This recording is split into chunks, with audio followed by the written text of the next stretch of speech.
Hadis yang ke-733. Ada yang mau membaca barangkali? Nah, silakan. وعن عائشة رضي الله عنها قالت كان رسول الله صلى الله عليه وسلم يأكل طعاما في ستة من أصحابه فجاء أعرابي فأكله بلقمتين فقال رسول الله صلى الله عليه وسلم أما إنه لو سمى لكفاكم.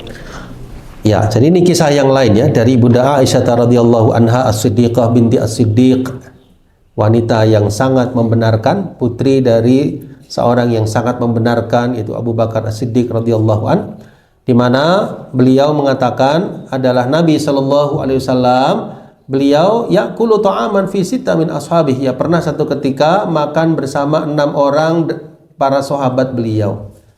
Ya, makan bersama 6 sahabat beliau. Berarti bertujuh ya bersama Nabi sallallahu alaihi wasallam. Ya, dan subhanallah cukup ya makanan tersebut untuk apa? Bertujuh. Lalu tiba-tiba datanglah orang Arab Badui. Orang Arab Badui itu sekali makan 2 suapan. Ya, fa'akalahu bilukmataini.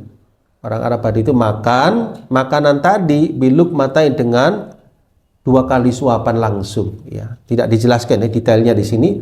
Apakah langsung 2 ataukah dia apa? Tidak pelan-pelan ya, makanya langsung lukmatain 2 suapan. Lukma itu 1 suapan, lukmatain 2 suapan. Maka Nabi Shallallahu Alaihi Wasallam pun bersabda, ya tidak dijelaskan juga ya di sini apakah dia membaca Bismillah atau tidak.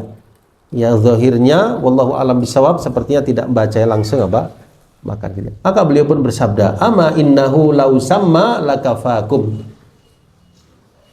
Adapun seandainya orang tersebut sama mengucap nama Allah, membaca bismillah, lakafakum, tentu akan cukup bagi kalian. Ya, asalnya cukup jadi apa? Kurang. Karena orang Arab tadi datang tidak membaca bismillah dan langsung makan dengan 2 suapan. Baik, kita perhatikan ya dari sisi sanadnya jamaah sekalian, hadis ini sahih, dikeluarkan oleh Imam Tirmidzi, Imam Ibnu Majah dengan hadis al-mutaqaddim.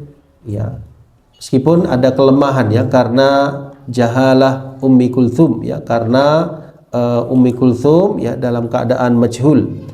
Ya, jadi majhul dalam ilmu periwayatan hadis itu ada 2, ada majhul al-ain, ada majhul al-hal. Ya, majhul tidak diketahui, al-ain orangnya nggak diketahui, laki apa perempuan, namanya siapa nggak diketahui. Yang kedua majhul al-hal, orangnya diketahui tapi nggak diketahui keadaannya. Ya, namanya diketahui tapi nggak diketahui apakah dia amanah atau tidak, pernah berbohong atau tidak. Majhul keadaannya. Yang pertama ain, orangnya, identitasnya nggak diketahui.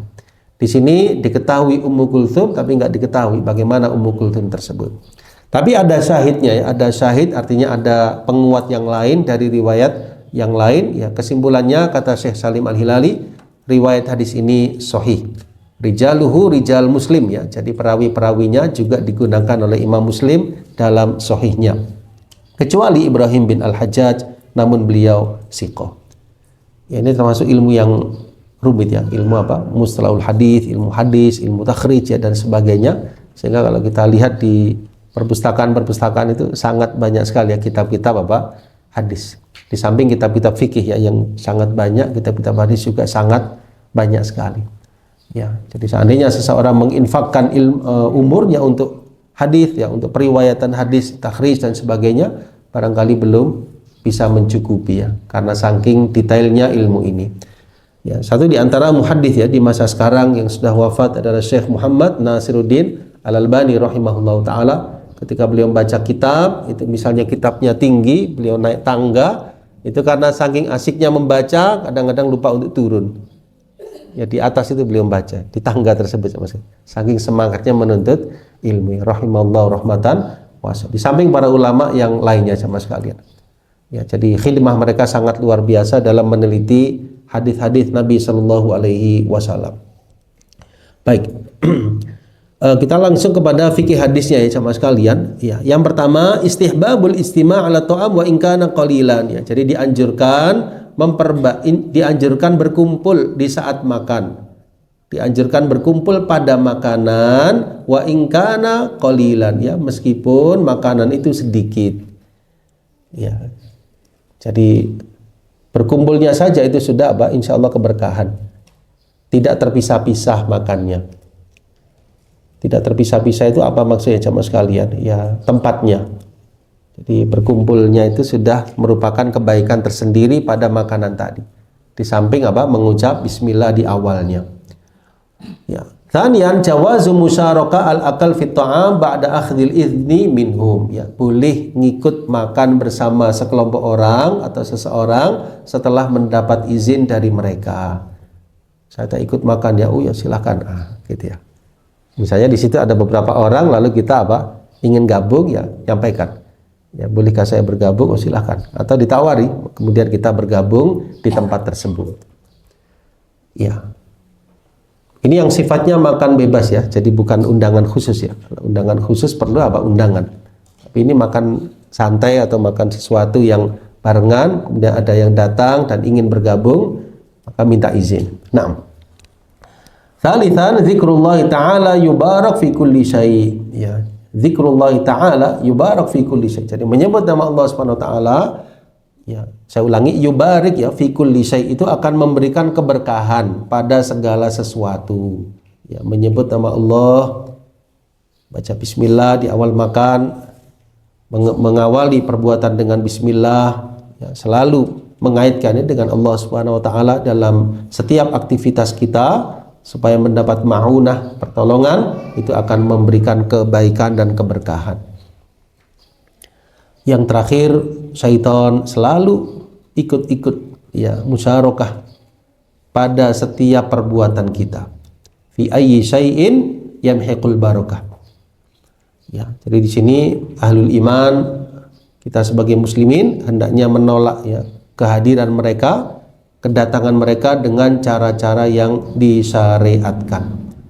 Ya, musyarakatu syaitani wa a'wanuhu ya fi ayyi syai'in yamhaqul barakah lidzalik yalzam ahlul iman an yadfa'u an anfusihim hadzal khabith bituruqil masru'ah. Ya, jadi hendaknya menolak kehadirannya, keikutsertaannya dengan cara-cara yang syar'i. Di saat makan, minum, saat masuk rumah itu ada zikirnya, bacaannya. Di saat mau masuk kamar mandi juga ada bacaannya. Di saat seseorang mendekati keluarganya untuk melakukan hal tersebut juga ada doanya. Kemudian ketika dalam keadaan tiba-tiba datang syaitan, maka kita berta'awud, memohon perlindungan, a'udzubillahi minasyaitonir rajim. Ya, dan begitulah ya, supaya terhindar, terjauhkan dari tipu daya syaitan dan keikutsertaannya. Kata Syekh Salim Al-Hilali, saya telah merinci hal ini dalam kitab saya Maqami'us Syaitan. Coba dicari ya kitab ini, Maqami' Asy-Syaitan. Apa artinya Maqami'us Syaitan? Hal-hal yang bisa meruntuhkan syaitan, hal-hal yang bisa menundukkan syaitan. Maqami'us Syaitan falyundor, hendaknya dilihat kitab tersebut. Ya.